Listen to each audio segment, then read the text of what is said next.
For some reason, maybe it's just I associate World of Warcraft with England for some reason. Had it in my head that you were like across the pond for some reason, but maybe I'm thinking of someone else who is scheduling a podcast with me. But Well, it is amazing. It has a huge audience in Europe, Australia. I mean, and even like my podcast audience, a lot of it is people across the seas. So interesting.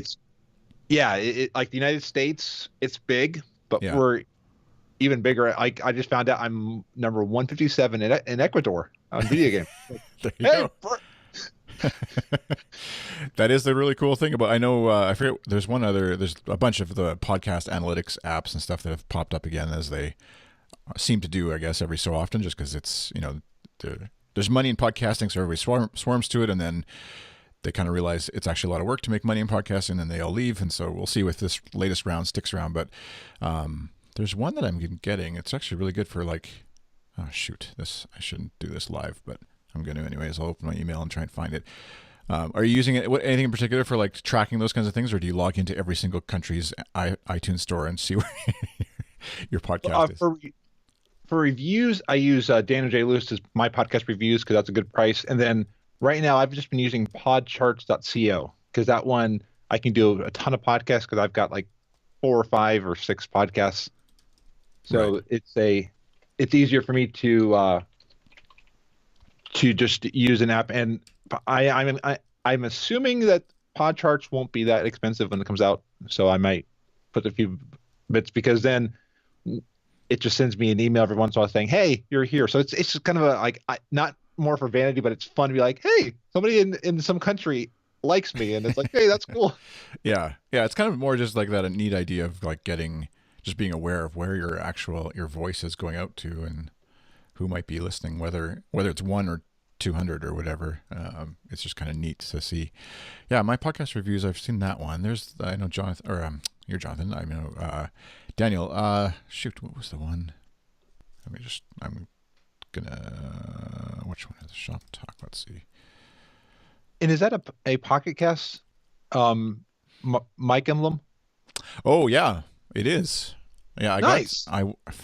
Way back when, I can't remember when, they got somehow somebody tweets out like, "Hey, send us your thing and we'll send us your address and we'll send you some stickers or whatever." So I just happened to be the first whatever it was to get in there, and so yeah, I have a podcast and then I got a Slack one as well. And that's it. So I need a couple more, I guess. Need to get a Good Stuff sticker that's small enough. Ours are too big right now. Chartable.com was the one I was using. It's a similar idea where it's just like sends you a weekly or daily email, whatever you want, and then of where you're at, and it's in beta, so presumably they're going to start charging at some point for something. And I think they maybe are going on the like, we'll try and sell advertising for you kind of bandwagon, but we'll see. It's always like a little bit sketchy as to where some of these businesses are going to make their money off of whatever you're trying to do. But I digress. It's great to have. I remember years ago when we started podcasting, and it's like literally had no idea of how to even figure out whether anybody was out there and where they were in the world. And obviously you can't create Apple accounts for every single country. And yeah, so I'm glad that Apple and developers, I guess, in conjunction are able to figure this out a bit for us. So yeah, and it is weird, the fragmentation that we're going to be having, because now we have Spotify. I put in my name for the Frazlcast for Pandora, so I have not heard back on any of that. I don't know if Pandora's even going to want me there, but it's interesting now, all the places to get our shows. It's mind-boggling. Yeah, exactly. And it's tough to know which one to throw. Obviously, if you just have to submit a link and it's, you don't have to worry about it any further than that. But even just in mentioning, at the end of your show or whatever, you're like, make sure you find us on these 30 other services if you happen to be out there, and please leave us a rating or review on one of these 30 other services, whichever one you happen to be, and where to sort of put your focus and energy on. So, but we'll get into maybe that. What's going back? This will be edited in and post into the actual show, of course, but my guest is Jonathan Bloom. In case you're tuning on the live stream, he has the primary podcast, at least as far as why you're getting in touch with me was for Frazlcast, which is a World of Warcraft podcast. I'm assuming there's some sort of Frazzle. I'm a Blizzard fan, but never took the plunge into World of Warcraft because I know I wouldn't be doing this podcast right now. I'd be playing World of Warcraft. It would be like an addiction that I could not stop, and my kids would never see me unless they also took up the addiction, which they probably would. But anyways, you have that podcast, and then you also have a bunch of other podcasts as well that you do. But for the purposes of this show interview, anyways, we'll focus in on Frazlcast. But going back, I guess, how did you first get into podcasting? Is Frazlcast your first jump into podcasting world, or what got you into it? Really, it was back in 2005. The Screensavers was having a contest, and it was like a 30-second horror film contest. So I took a webcam, put it in front of my cat, who ran away, and I've never seen the cat again. So I think the cat didn't like fame. But I submitted this weird video. My name is Tab. I'm a killer cat. Like the cat actually responded perfectly in the video. So I submitted it. They added on TV, and it was one of those, wow, somebody actually liked something that I did. And then I had a friend who was feeling down. So I then made them a video, and like they actually got laughing. So I was like, I wonder if I could create like a variety show. So I took stuffed animals in front of a Logitech webcam, one of those like stick webcams. Yeah. And I made that. Then I started getting into like improv. Very bad at improv. It's hard for me to watch a lot of the early stuff I did. Yeah. But I did that. Chris Brogan invited me out to a Video on the Net because they were trying to show that video and media was where the net's going to go. That we had done VoIP, but the big future was media. And when I went out there, it showed me, wow, somebody sees potential. And it started me into a move for media. I went to PodCamps because there was one, I was invited to a second Video on the Net, and I went to a podcast in Boston, got into podcasting, never had a consistent message until last year when I got into World of Warcraft. I loved the game. I loved the community. And I was like, what if I found a way to talk with people? So it's been a long journey to get here, but I'm finally consistently bringing my message out. Nice. And so then of the various podcasts you have, Frazlcast was the first one that you sort of committed to start, did the show art, etc., set up with the website. That's sort of where it spidered out from there. Yeah. It started with Frazlcast. Then I was like, I wonder if I could try a weekly satire show, kind of like the Onion Radio News, but about World of Warcraft. So it's either about the development of World of Warcraft or things in game. So I started the Frazzle Report, which actually tags on to Frazlcast. Then I was like, then I wanted to also do something inspirational because every week I try to think positively. So I started an inspirational podcast, and then my dad has poems he has memos that he does for work. And I wanted to put those out as a thing for the business. So then it's just kind of like spiraled from there. Just like get ideas. I try to make sure that before I start a podcast that I can sustain it. Like I've got 2 that are joke podcasts that I will put an episode out when I feel inspired and have the time, but don't rely on those podcasts. But the other ones I have consistently kept at it. And like some weeks it's tough because it's like you got to think of work. Frazlcast is the only main longest work. I mean, the other ones I can put out a good production in less time. This one I have to do like the recording. But it's a fun way each week to try different things. I don't ever feel bored. Just sometimes like, I got to do this. I got to do this. Like after this, I'll be editing today. So it's. Yeah. So that's at weeklyawesome.com, right? Is your sort of home for all your other stuff. And they obviously each have their own website as well, it looks like. Yeah. And I found some people that have been encouraging me in the podcast community. And I was like, I like your podcast. I think we have a good mix. So I've started, I don't want to call it a network because it's not really the business side. Like we don't own any control of anybody else's feed. But I wanted to give some promotion to a few of my friends who have been there with me, and we all encourage each other. So there's a few shows there that aren't my own, but they are great podcasts, and they complement the overall brand. Right. Yeah, it's kind of nice just to be able to send folks to one spot. That's more or less what we do at Goodstuff. We do technically we own the feeds, but they don't. If they wanted to take it somewhere else, we'd be like happy to send you off on your way if you want to or whatever. There's no, we try to keep the business out of it as much as possible just for the sake of a hobby and having fun with it, obviously. which obviously brings its own stress as far as sometimes when you're paying bills and things related to the hobby. Yeah. But anyways, that's a whole nother discussion. But it is, yeah, it's just kind of a fun thing. And I get the sense like there is a lot of World of Warcraft podcasts, even being as little into actually playing the game as I am. I'm very aware of seeing a lot of different shows. And it seems like a game that inspires a lot of discussion, obviously, and whether it's, yeah, like I guess in brief, what's the premise sort of for Frazlcast and how you've sort of spun your own interesting angle on World of Warcraft podcast? For me, I realize there's a lot of podcasts that have the same people every week, and it's great, and they have great chemistry. And sometimes I miss the chemistry, which is why I'm glad when I have regulars who come back. But I wanted to talk with people who don't always get into podcasts, and every week I want to talk with different people. So it's kind of finding a way each week to get a discussion topic and figure out, let's see if we pair different people together. And it's amazing sometimes. I will pair a guest with somebody else and they become friends. So it's building friendships.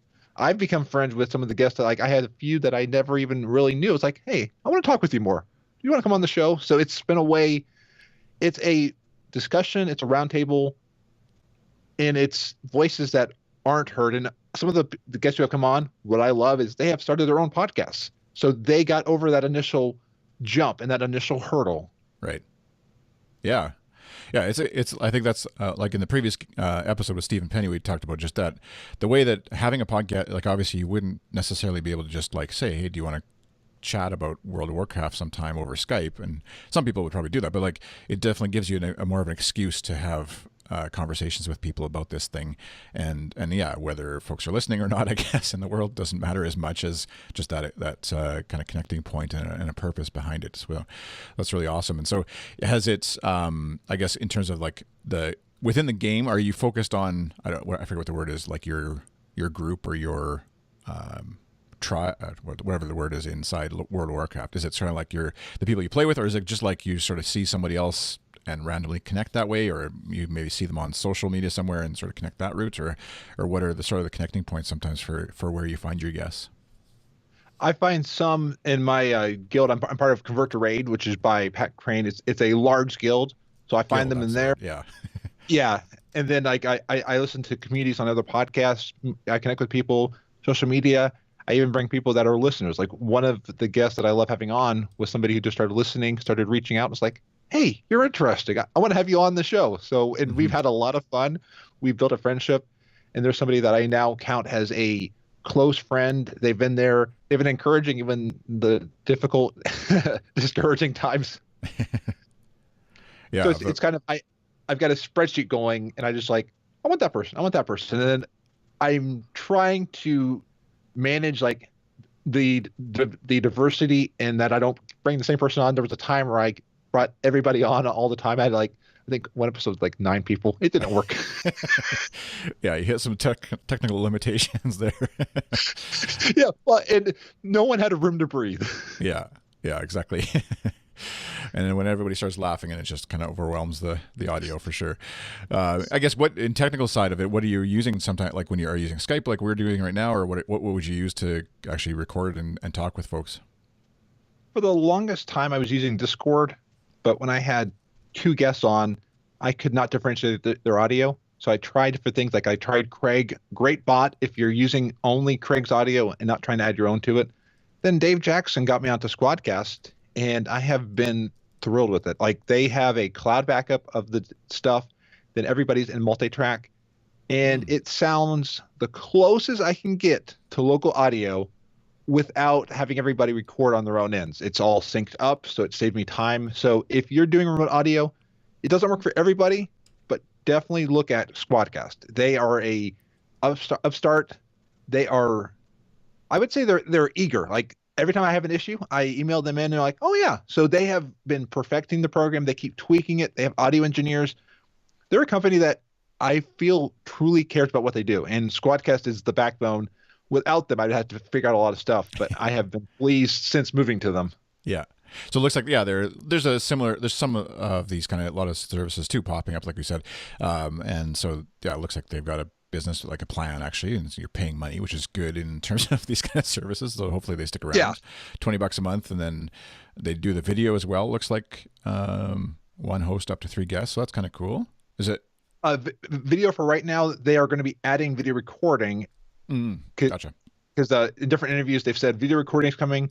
They're going to be adding a thing for Twitch. I don't know when, so I'm not trying to speak on their behalf because it's in their development. But what they've leaked out is that they're going to be adding mobile, Firefox. So they have features coming, but they want to have reliability. What caught me on them is that Dave Jackson gave them thumbs up. And then also somebody who runs the Unstructured podcast, they deal with a lot of hosts in a lot of different situations. And the fact that this person said they have done all their shows on Squadcast and it has saved their butts, and so many times, like, okay, if they have varying guests, they have handled all the tech stuff. That I love. And then Alex Lindsay on MacBreak Weekly of like Pixel Core Media, he gave Squadcast a thumbs up. Like, okay, if Alex gives them a thumbs up, that speaks heavily to me too. Yeah. Yeah, well, that's good to know. It's I hadn't come across that. Dave Jackson, of course, is schoolofpodcasting.com, so great site to check out for obviously podcasting and learning how to podcast. And then so that's interesting. Yeah, I'll have to check those guys out as well. It's so funny how, like, I mean, right now I'm using Ecamm Live through Skype to talk with you, and then that goes out to Twitch and Restream, and then Twitch and Mixer and etc. And there's 100. It used like back in the day, there was like one service, and you had to like hobble together literal wires and things to try and tin cans and things to make it all work together. Now there's like you Google and there's like tons of services to try and do all this, solve all these problems, which is it's great to have. And so it makes it so much easier than it used to be to do a simple thing. I noticed even Skype has added NDI support, so that's like where within the computer or a network on your local network, you can actually use it as a video camera, basically. So pull it into something like OBS or Mimo Live is one I play with sometimes, but where it's actually like a video source in there. So you don't have to worry about trying to like capture the webcam screen on your computer and things like that. So this is just my way of saying, as the old man here, of saying how hard it used to be and how easy you kids have it these days. So anyways, let's just continue down the gear train, I guess, of you're talking to a microphone, obviously. And so what kind of gear are you using these days for recording on your end, and what kind of studio space sort of do you have set up that you've got going? So I'm on a Hi PR40. I like the sound, and it's one of those, I know it doesn't work for every voice, but I like that radio sound. I'm still going to be working on like de-essing and stuff like that. So I got to figure out all the equalizing. I'm going into a DBX 286S into a Scarlett, but that's actually going to change next month. So Helicon Gaming has come out with this thing called the Go XLR. And for my use case, I plug in my mic into it, do all the stuff that it does, like digital software processing. So it adds a chip. And then I can send the audio to OBS. I can send the audio to my recorder. I can do all this stuff and even do voices. So I could be like, hey, how you doing today? So I can do all the modulation in much easier way than I can in Voicemeeter. But yeah, that nice. All that stuff goes into a PC. I do all the editing on a Mac, but I like having a dedicated machine for this. I can turn everything off on the machine that I don't need. And it's nice not having to set up all the time. For over a year, I would have to set up before every time I record. And that just gets exhausting. And things break when you go up and down. Not like physically break, but the software doesn't get configured the right way. So now I just open up Voicemeter, connect to what I need, and it's solid. So that was a recent gear acquisition. And then, I mean, other than that, it's just, I went to XLR because I wanted the extra control. I noticed a change from USB to XLR, and I noticed reliability went up, but I still use a USB interface to get the audio in. Right. And so that Go XLR thing actually looks interesting. That's like that would replace, like you said, the Scarlett USB device with some sort of controller, as well as kind of like a mixer, looks like, but more set up with the idea of like you're a live streaming, recording, podcasting kind of person, as opposed to like a audio engineer recording a band. Is that? Yeah. And if you're one person in a room recording to something like Squadcast, it works perfectly. If you're trying to do like multiple inputs or mix minus, if if you're on the Scarlet, or a mixture with like all the inputs, it's probably not for you. And it's one of those, I looked at it and I saw for my use case, it fits me. Right. And I like what they're doing with it. And plus I like the voices. I can do auto tuning. I I have a face palm as my Twitch emote. So Yeah, if you haven't listened, once you listen to Frazlcast, you can sort of get the idea. Like I'm assuming within sort of the game and within sort of portraying a character within the game almost, or whatever, role playing with even within the podcast side of it. It's not just like you're talking technical details of World of Warcraft. You're kind of like sharing stories of the game and what's happened and things. So yeah, you can definitely see it. And it looks neat. It looks like a fun little gadget to kind of like the who is it, Elgato's Stream Deck, which is for streamers and setting up scenes, but this would be more like for audio. Right, there you go. You got the mini. Yep, or the big one. I've got the That's the, oh yeah, okay, yeah. And that's I actually have to ask you, does that, I'm assuming, I've always assumed that only works Windows side. Does it play nice on the Mac with anything? Yeah, it is a little bit more limited because you don't have like XSplit, but it works Windows and Mac, because I do stuff on like another computer at another location with OBS, and it works fine. Oh, okay. Yeah, so that's for I guess for the audio folks, there's Elgato has a Stream Deck, which is like basically you can programmable shortcut keys. You just sit on your desk. It plugs in with USB, I believe, and just triggers things inside a streaming software like OBS or again, various XSplit, etc. software that you can use. Streamlabs OBS probably as well, and all that kind of stuff. So fun stuff if you're into the gaming, streaming, or live streaming of any sort, and kind of get to play TV producer, I guess, basically, while trying to manage a conversation, while trying to keep show notes going, while trying to keep conversations going. So that could be a challenge. I make the download the priority, so I try to make sure that if everything goes wrong with Twitch, and it typically does, like the live will crap out somewhere or stuff, I make sure that the audio sounds good for the download listener. I add the live because then it gives me a set time each week that I have to, for my own accountability, I have to be there. But if live doesn't work some week because of something, we still go ahead. Yeah, that's exactly like what I'm doing with this too, because I'm looking at the Twitch dashboard, and for whatever reason, even though my upload bandwidth has plenty of room, I'm being capped by Twitch for some reason, so it's probably getting all garbled or whatever, and I don't know exactly. I have that. Like recently, I think something's going on with Twitch servers, because I've recently had it where it's gone down. So it's fun. Yeah, that's the podcast I did yesterday. I have a U2 fan podcast, and we did that yesterday, and I was streaming to Periscope and Twitch, and apparently it just stopped halfway through, and it was like, pixely frozen on some sort of weird face, but nobody bothered to tell me, and so I had no idea. And so everything on your end, or like when you're streaming, it looked fine because Restreams thinks it's all good and everything's going out anyways from it okay, but apparently not. So anyways, I just checked now, so hopefully it seems to all be working out there. But obviously tweet at somebody if you're watching a stream somewhere in the world and it's all weird and not working. Just send them a polite tweet or comment saying, hey, it looks like it might be broken, just in case, because they might be happily playing the game, not even realizing, or podcasting or whatever, and not even realizing it's not working. And it is kind of disheartening after the fact to find out that you thought you were talking to people, and actually like normally it feels you actually know you're not actually talking to people, but technically it's working. Whereas if it's you're talking to people and they're not even able to even see or hear you, then that's even more disheartening. So anyway, or the weirdest one is when the stream gets lagged. I have it every once in a while. A rare thing will happen where the Twitch is seeing 30 minutes behind. I'm like, how? Yeah. So do you live stream? Do you live stream the podcast, like the Frazlcast as well, or is it kind of just more for gameplay stuff that you do that?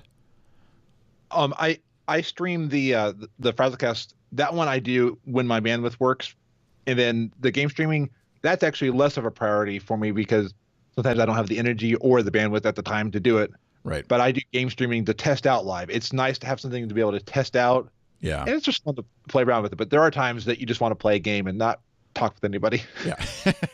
You mean you can play video games and not stream it on Twitch? Is that's allowed still? It's like voting and not putting on social media. Yeah, right, exactly. So I forget where we stopped exactly in your audio chain and stuff. I think you said you record on a Windows side, edit on a Mac side. So what are you using as far as software to edit with, and anything special there that you secret sauces that you mix your audio with and send before you send it out into the world? I have moved to Logic Pro, and I like how it works. I was on Audition for a long time, but I like how Logic Pro strips silences, and then it makes it so easy to be like, okay, select everything past here, move audio up and back, because seeing where the audio is, I can leave in pauses if it's not too long, but then take out the bad ones. Mm-hmm. And then I rely on Isotope. I love their plugins. I put things through Nectar. I even got like an ozone thing on there. To me, it sounds good, so I like it. And then I also love I'd probably say the secret sauce. Everything goes into Auphonic. I have the desktop version of Multitrack and then Leveler. I level in Multitrack or level stuff in, get rid of most of like 95% of everything that's bad, make it sound good.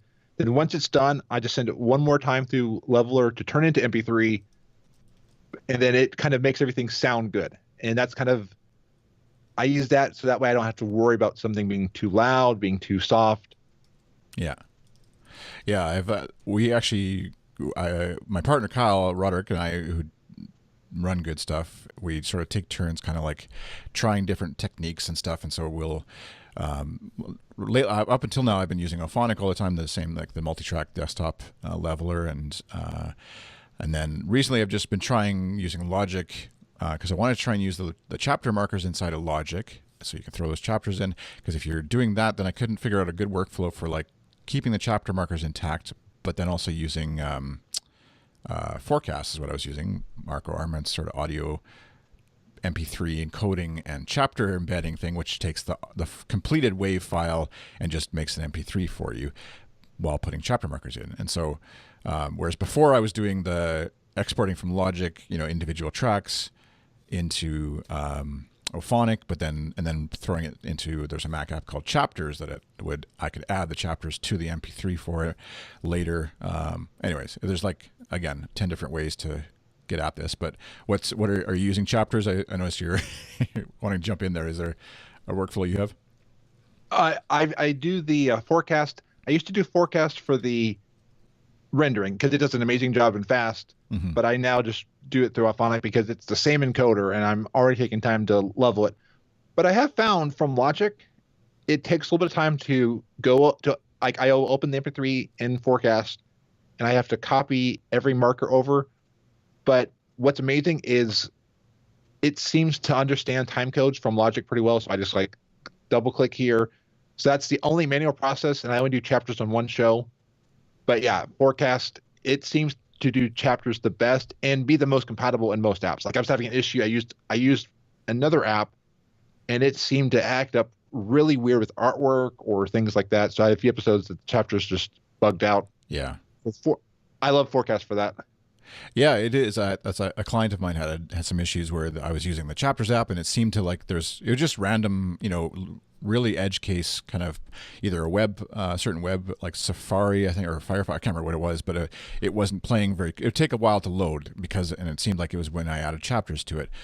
So I switched to Forecast. That was kind of what motivated me to try it. And then, and also then, so inside of Logic, that means I'm doing a bit more of, I could use Auphonic Leveler, I guess, if I wanted to, but I was trying to do it sort of the handcrafted way of like having the audio level meter more running and being a little bit more aware inside Logic of what I'm actually doing there and being aware. But yeah, at the end of the day, it feels like whether right now or in 6 months or a year, certainly an algorithm is going to do a better job of making sure everything is level than I am if I'm listening to it and get distracted for a moment and forget to drop down somebody's laugh or whatever. And whereas the machines definitely are going to take my job at some point here. So yeah.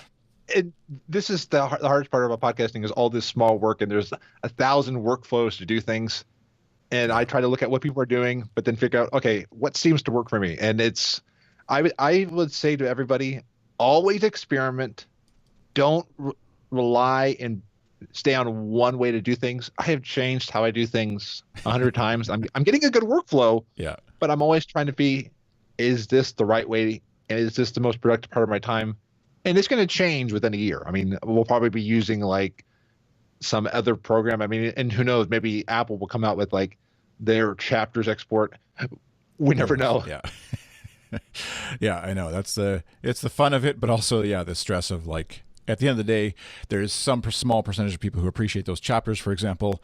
There's some small percentage that are like super annoyed if the levels, if it peaks on their car stereo or something, and you don't want to tick those folks off, but then some major number of people are oblivious to all of those little extra touches that people are putting in. But yeah, you try and do it as best you can, obviously, and things like that. So, and then, yeah, I think that we've covered kind of the workflow, and then artwork and stuff. You have, obviously, there's an interesting style of show art for that kind of comes along with being on a World of Warcraft podcast. And is that stuff that you do as far yourself, or do you outsource some of that, or how do you approach some of the artwork and the creativity on the visual side of a podcast? I was doing it all myself, and then I found a program called Relay That at relaythat.com, and it lets me output audio artwork. So I basically just have to put in a logo. I can find an image from like Unsplash, or I have story blocks, and I will pull that out. And then I will sometimes like pull in anything from WoW model viewer. So like on one, I had a gnome that was singing and an ogre that was singing. So I'll kind of like, I will do a little Photoshop here and there, just kind of whatever feels right for that episode. Mm-hmm. And then also, do you put out, I noticed you have a YouTube channel, so then is that just a video version of it, or do you actually, like, is that only when you have an actual recording, like, a live stream or a video version of it, or do you make a video version of just the audio only shows as well? I just send over a thing from Libsyn, so it makes it easy. Oh, yeah. It doesn't cost me anything extra. Yeah. It's not as engaging, and I understand that, and my views show it, that I get a view here and there. I kind of use it for the fact that it'll send to Twitch there's a tool that'll actually watch your YouTube channel or whatever place you have, and it'll upload to your Twitch. So then your Twitch can watch your finished stuff. But yeah, I've done video editing. I don't want to do it every single week for a show that can probably average about 60 to 90 minutes. So I figured yeah, Twitch can get it on the VODs, but then past that, I'm sorry. Yeah. The audio's the priority. Yeah, I think every podcaster kind of like goes through that phase. They're like, oh, I'll throw it on YouTube and then I'll get subscribers that way or whatever. And I'm sure it works for some shows, but I know for the vast majority of stuff, that's what, like all the shows we've tried with Good Stuff, having our Good Stuff morning show and the YouTube podcast, will randomly, like, I don't know, some keyword aligns and, someone's searching for Bono or whatever. And all of a sudden that episode will get 150 plays. But for the most part, it's 10 or less for a video. Yeah. And that's even like this version of video where it is actually our talking heads and not just like the export from Libsyn or Transistor. I know does that as well now, and others podcast hosts where it makes a video version of your audio file for you, and you can put some overlays or whatever. But I look at it from like a digital archivist perspective too, where it's just kind of nice to have it on YouTube in case somehow you lose all your MP3s, I guess. Oh, absolutely. And there's, like we said, there's some small percentage of people who maybe they rely on that version of your podcast. And because it's, like you said, it's a click of a button and it's done. It doesn't really hurt, but yeah, it's something that feels like a bit of wasted, I don't know what, digital work, I guess. I don't know. Well, and I say with YouTube, the ones that truly excel with YouTube are the ones who put in that extra visual touch. Like the videos that I watch on YouTube are the ones where like things move around, everything is articulate, it's so well crafted. That's the ones who truly excel, because video, it's a medium that when you use it to its potential, it's great. Yeah, you have to sort of, as you're talking there, I switched the screen just a little bit so that the video version will have, looks like I was taking the time to do an extra cut, but yeah, it almost has to that, and it keeps the level of entry, I guess, for quality video on YouTube obviously keeps growing, because podcasts like ours have 6 camera shoots or whatever for every single angle up the nose of the podcaster and stuff like that, so you can see everything and anything that they're doing. So which is very yeah. There you go. A little extra bonus in case you're listening to the audio version. You could see up the nose of Jonathan on the podcast. Yeah. And as a lot of the folks you would be interacting with, do you have any in-person guests as well that were or friends that you do podcasts with, or is it primarily over the web and World of Warcraft around the world folks that you're doing this with? It's primarily people around the world. Like I've got a friend who lives close to me that I brought them on for like video editing and to talk about that for creation. But I still like doing it where it's over the computer because then I don't have to worry about a noise gate, and I don't have to think about multiple people in one space. So it's for me, it's kind of the cost, and it's easier just to do online. Yeah, I know. It's funny how that is actually these days. It's actually a lot more stressful to have somebody in the room and trying to record everything and make sure everything's working properly than it is over the web. And I guess in sort of I want to ask you a bit about World of Warcraft just to geek out a bit on that. But before that, with your podcast, any other interesting ways that you've, this question I asked with Steven and kind of surfaced a bit with him in the previous episode of he was using Instagram as far as finding a bit more of an audience for his show there because of the type of show he has.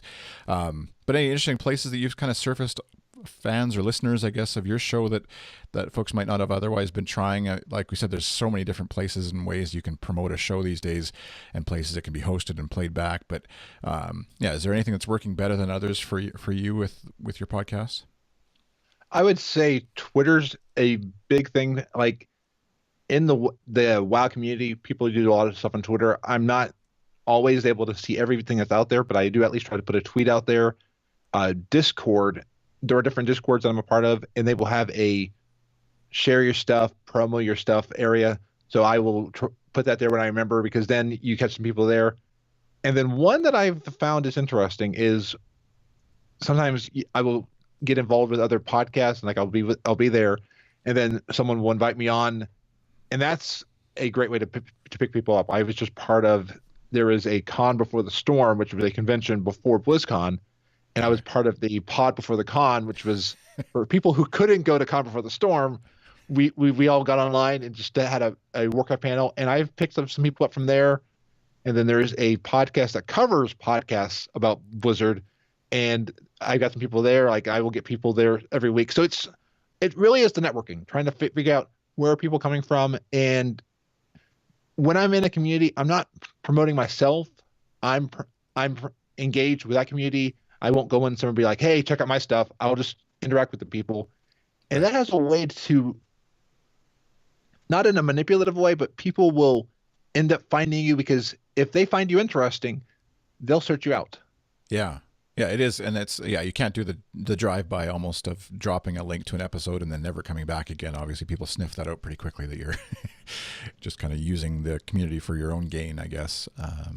It is the finding the niche or the community where folks are already discussing the thing that you do. And hopefully, if you're, whatever it is, whether it's World of Warcraft or it's podcasting, like, the bigger umbrella that we're under here, or U2 or whatever your podcast might be or your interests lie, you probably already are in some of those communities, and they'd be happy to support and be curious about what you're doing on a podcast. And that's, like you said, it's a great place to find guests as well, and which segues nicely into if you're wanting to come on to this show, as Jonathan has, and there's a link in our show notes at goodstuff.fm/SMYM, so show me your mic /ask, and that'll actually show you either whether you want to ask a question about the podcast or anything to do with podcasting. If you're feeling like you don't know where to turn, maybe you're overwhelmed with the idea of podcasting and just want to ask a question about how to do it, or you have questions about something we discussed in a past episode, there's details on how to do that there.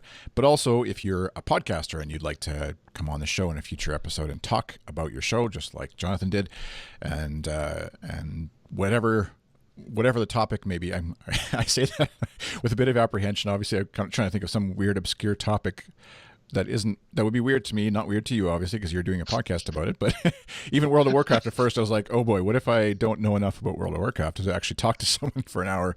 Because some of your podcast, the one you sent me was like a 3-hour discussion, that like episode 41, I think you sent me because on the forum it asked for like an example, just if I had one episode to listen to, which one should I listen to or whatever, just so that I can become familiar with your podcast if you're wanting to come on the show, obviously. and then it started loading. I was like, oh, a 3-hour podcast, which is, it's great. Like that's what's awesome about podcasting. Every, podcast experts will say you should only have a half-hour podcast, or it should only be a 10-minute podcast, or it should be a weekly podcast, or it should be a daily podcast, and it, like, those are all sort of true in some ways, depending on what you're trying to reach. But the fun of podcasting is that it doesn't really matter. You can do a 2-hour show, you could do a 10-hour show. It doesn't, if you're having fun doing it and someone else wants to listen to it, great. And maybe they put it on at 5x because it's a 10-hour show about whatever. That's the fun of podcasting. So yeah. There's also always a link. be experimenting. Yeah, always be experimenting. Exactly. That's I think that's and obviously once you land on something, you want to kind of be consistent in terms of when the thing comes out and what it kind of is, at the risk of alienating folks. But certainly while you're sort of finding your way in there, there's lots of room to experiment and try things. So, which I think that's great with like having a home like weeklyawesome.com or whatever, which is just kind of a place to point people to, even if you're experimenting with new shows, rather than like having to necessarily build out a website every time you have an idea for a podcast. It's kind of a neat way to start it. But there's a link that also in the show notes. So goodstuff.fm/smym/ what are we here? 121 is this episode, but last bunch of episodes. There's a link to sign up for a mailing list if you're interested in joining a community of fellow podcasters that I'm sort of starting and trying to like.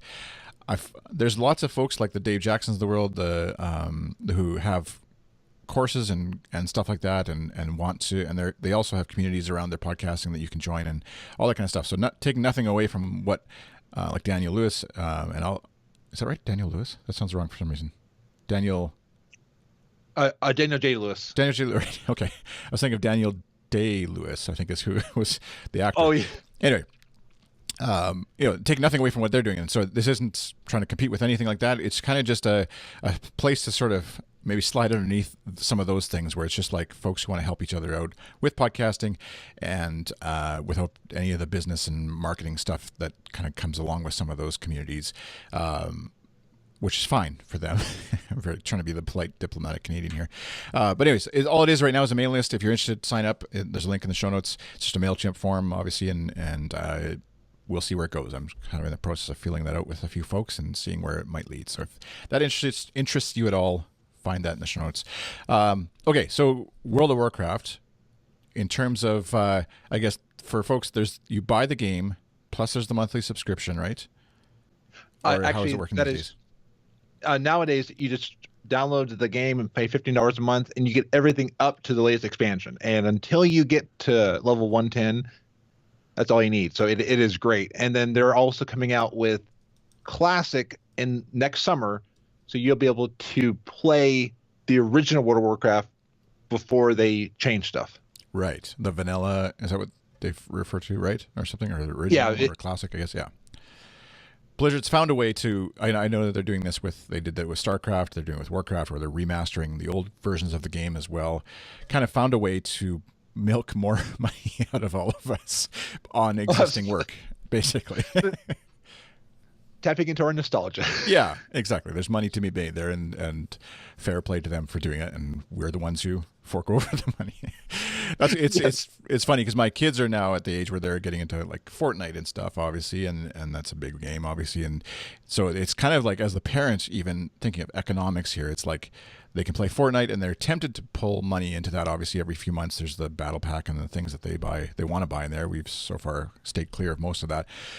Good.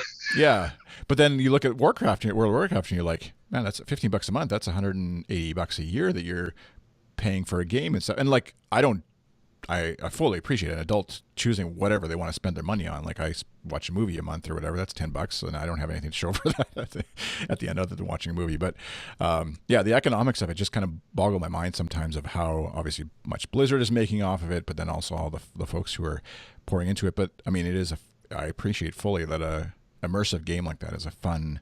What I guess you got into it a year ago, or you got into podcasting about a year ago? I forget what the timeline was there.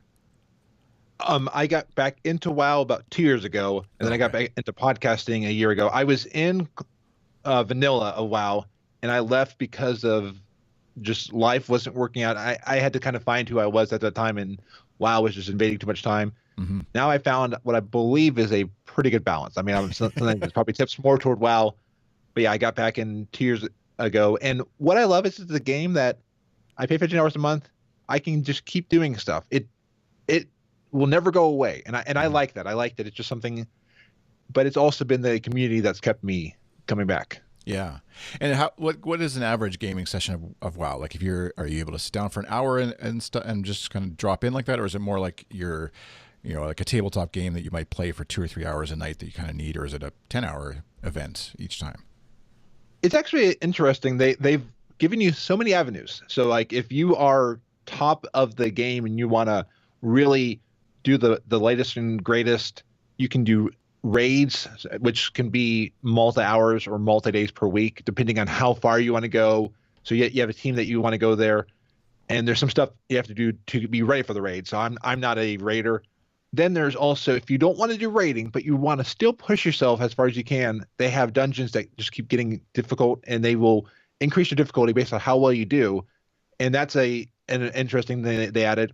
There's also player versus player, which can be difficult or easy, and both the dungeons in those, they can probably last you an hour or less. I mean, or more, depending on how long you do it. Right. Then they've added these expeditions where you can go onto an island and just kill things and get rewards. So they're adding things to do, and then there's story quest. It's one you have to find what you like to do, how far you'll commit. There's things I don't do or haven't done recently just because I don't have the time to commit to it. But it's kind of it's a not quite a sandbox like the Star Wars Galaxies, which I deeply miss, but it's not just one thing anymore. Right. So in the sense of like a work or Minecraft, let's say, where you're obviously building a thing that could stay persistent, but there isn't new things necessarily being added in terms of challenges or whatever to that world that you're in. This would be persistent in that sense of building. And the story mode you mentioned, or storylines even, is that's sort of like optional quests that you can do that progress a story in the sort of Diablo sense of the word, or is it more like one quest and then how do you sort of balance the story mode with the just running off and killing things verse mode? It is more like the Diablo. Like you'll go into a zone and you need to complete stuff. To do some of the raids and dungeons, there are things that are locked behind story, but you'll do those and then you can get into whatever you want to do. So there is certain things, and there's still a discussion with the developers on how much gating, and the developers are trying things, and Right. like any company, they make mistakes, and right now there's things that they've tried to do and that we're to be like, we don't like it as much as, can you modify that? Yeah.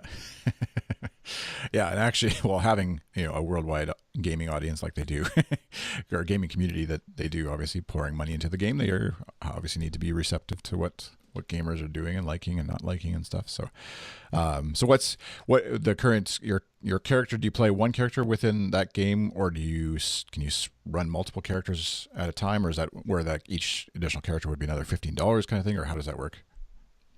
Every account can do 50 characters on the account, and then you can do 12 characters per server.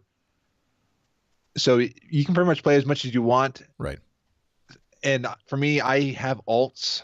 I want to play them, but I typically have time to really invest in one character. Yeah. So they're secondary, and I get to them like I was playing a druid, but I play a gnome warrior. Right. Yeah. Which that's part of the you're kind of in character on your podcast, right? Is sort of the loosely. Loosely, I'm more in character on the Frazlcast report because that's kind of playing a character, but I do kind of play up being a gnome. So I have I'm a little different on the podcast than I am in real life, but not that much. Right. Fair enough. Cool. Well, I guess before we end the show, I guess I'll have links in the show notes, but just so if anybody's listening just to the audio version only, how can folks find you, follow you, etc. With your podcast? You can go to Frazlcast.com. I'll spell it out just because it can be interesting. Frazlcast. So that's Frazlcast. It was a name that if I were to redo it, probably would pick a different name, but it's just become now who I am. And it's like, I at this point, I don't want to change it. I just got to put up with the fact that sometimes it can be bad for SEO. It can be bad for searches. Like I don't come up for World of Warcraft and Apple Podcasts, but that's a whole different issue.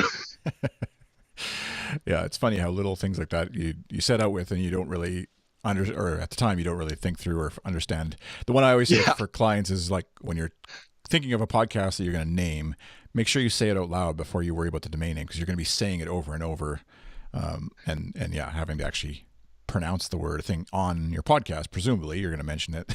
So if it's awkward to roll off the tongue in any sort of way, even though it looks cool when you type it out, that's kind of a big red flag, I guess, as far as how you name things.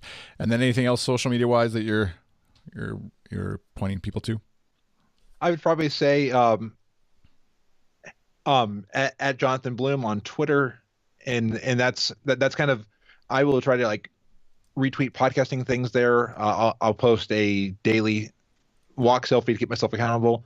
But so that's my human version of me, and that's where I will like talk about more podcasting stuff. I'll retweet podcasting things there. Right. Nice. All right. Well, thanks, Jonathan, for doing this. Thanks for coming on the show. Thanks for being a part of the Show Me Your Mic interview series here. And for you folks out there, like I said, feel free to visit goodstuff.fm/SOM/ask, and you can be a guest on a future episode of the show. I will do my best to get back to you. I'm terrible at scheduling, as Jonathan and others who are coming on the show are well aware. But because it's always just a fun time trying to schedule things. This is literally the truest sense of the word. It's not you, it's me when it comes to that. So it's scheduling. You have to learn a lot. I've that's probably one of the hardest things is like, oh, can you come on the show? Oh, well, yeah, you can't at this time. It's fun. Yeah, adding time zones and everything into it, plus the technical side of trying to book everybody in at the right time. And I know I've used services like Calendly, and I think I used, what did I use with you guys? The Doodle poll. I think yeah, Doodle. Yeah.